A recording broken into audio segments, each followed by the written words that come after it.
Hello friends, एक और नई कहानी के साथ। शिखा अपने घर का दरवाजा बंद करने जा ही रही थी, तभी मेज पर रखे हुए बैग पर उसकी नजर पड़ी, जिसमें उसने अपनी मेड संतोष और उसके परिवार के लिए खाना और केक पैक करके रखा हुआ था, क्योंकि आज उसकी बेटी मिष्टी का जन्मदिन था, जो कुछ ही देर पहले वो धूमधाम से मनाकर हटे थे।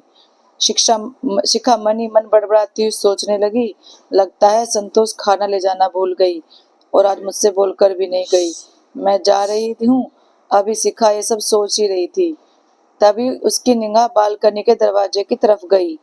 वो यह सोचते हुए चल ही रही थी कि पता नहीं किसने दरवाजा खुला छोड़ दिया, मच्छर आ जाएंगे, जल्दी से बंद कर देती हूँ। अभी वो दरवाजे के पास पहुंची ही थी कि उसे संतोष की बातें करने की आवाज आई। शिखा ध्यान लगाकर बातें सुनने लगी। संतोष अपनी 8 वर्षीय बेटी रेवा से बात कर रही थी। शिखा ने खिड़की से पर्दा हटाकर देखने की कोशिश की तो उसने देखा रेवा मुंह बनाए एक कोने में बैठी है और संतोष उसे जल्दी घर चलने को कह रही थी। रेवा रुआसी आवाज में कह रही थी, तू मेरा जन्मदिन क्यों नहीं मनाती? देख, आंटी ने मिष्टी दीदी का कितना अच्छा जन्मदिन मनाया है। उनके सब दोस्त लोग आए थे, सबने मिलकर कितना मजा किया। संतोष समझाते हुए कह रही थी, ये जन्मदिन वन्मदिन बड़े लोगों के चोंचले हैं, हम गरीबों को तो 2 वक्त की रोटी खा लें, वही हमारे लिए जन्मदिन है। तू समझती क्यों नहीं है? मैं अकेली कमाने वाली, तुम 4 बहन भाइयों का पेट पाल रही हो, वो ही क्या कम है?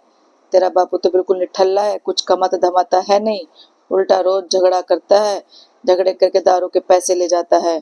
वो बड़े लोग हैं, उनसे क्यों मिलाती है अपने को? रेवा ने बड़े मासूमियत से पूछा। वो बड़े लोग कैसे हुए? आंटी की लंबाई तो तुझसे भी कम है। संतोष का सब्र अब जवाब दे रहा था। उसने रेवा पर गुस्सा करते हुए कहा, तू यहीं बैठी रह मच्छरों के बीच, मैं घर जा रही हूँ। हम सब मिलकर केक खाएंगे और बढ़िया खाना खाएंगे जो आंटी ने दिया है। रेवा अपनी मम्मी की बात सुनकर भर्राए गले से बोली, अच्छा, मेरे लिए वो टॉफी वाला गुब्बारा ला देना और हो सके तो केक ला देना। शिखा उन दोनों की बातें सुनकर बहुत दुखी हो गई। तभी संतोष रेवा को लेकर जल्दी से अंदर गई और मेज पर से बैग उठाया और शिखा से कहते हुए बाहर निकल गई, भाभी जी जा रही हूँ, दरवाजा बंद कर लो।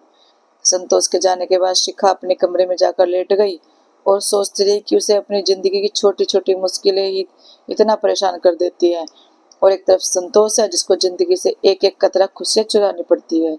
शिखा रात भर करवटें बदलती रही और सोचती रही कि वैसा क्या करे जिससे रेवा खुश हो जाए।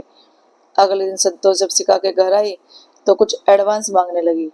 शिखा ने मजबूर जताते हुए कहा, महीने का आखिरी है, अभी तो एडवांस देना मुश्किल हो जाएगा, तो 2-4 दिन बाद पैसे ले लियो। शिखा की बात से संतोष का मुंह बन गया, पर वो अनमने मन से काम करती रही। 3-4 दिन बाद संतोष ने शिखा से कहा कि वो कल नहीं आएगी क्योंकि रेवा का जन्मदिन है। तो शिखा ने कहा कि तू शाम को कुछ देर के लिए आ जाइयो, मुझे एक जरूरी काम है। संतोष ने कहा कि देखूंगी, आ सकी तो आ जाऊंगी। अगले दिन शाम को जब संतोष आई तो उसने देखा साहब बहुत सारे बच्चों को गाड़ी में बिठा कर लाए हैं और गाड़ी अपने घर के बाहर खड़ी कर बच्चों के नीचे बेसमेंट में ले जा रहे हैं। संतोष भी उनके पीछे पीछे बेसमेंट में गई, जहाँ मिष्टी का जन्मदिन मनाया गया था। आज भी वहाँ अच्छी खासी सजावट कर रखी थी। छत से लटकते हुए टॉफी के गुब्बारे, दीवारों पर रंगीन झालर और उनके बीच में लगे कार्टून के स्केच बहुत ही सुंदर लग रहे थे। तभी शिखा के साथ रेवा सफेद गाउन पहने हुए नीचे उतरती हुई किसी परी से कम नहीं लग रही थी। संतोष की तो निगाह रेवा पर से नहीं हट रही थी। वहां खड़े रेवा के भाई और बहन दोस्तों को सब कुछ एक सपना सा लग रहा था। तभी एक तरफ से मिष्टी अपने पापा के साथ एक ट्रॉली में बड़ा सा केक लेकर आते हुए दिखी। रेवा की खुशी का तो कोई ठिकाना ही नहीं था। केक काटते समय उसकी आंखों की चमक देखकर लग रहा था जैसे उसे दुनिया की सारी खुशियां मिल गई हों। सबने मिलकर रेवा का जन्मदिन पूरे उत्साह से मनाया। शिखा ने सब बच्चों को गिफ्ट भी बांटे। संतोष की आंखों में खुशी के आंसू छलक आए।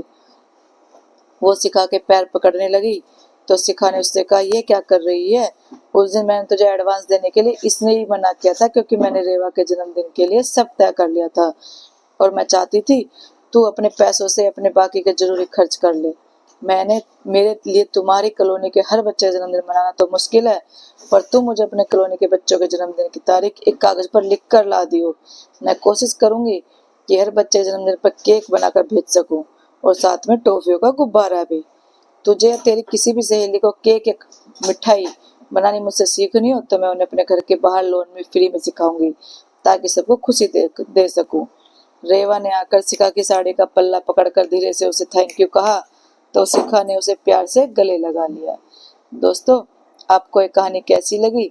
अच्छी लगी हो तो लाइक, कमेंट और शेयर करें, चैनल को सब्सक्राइब करें। Thank you.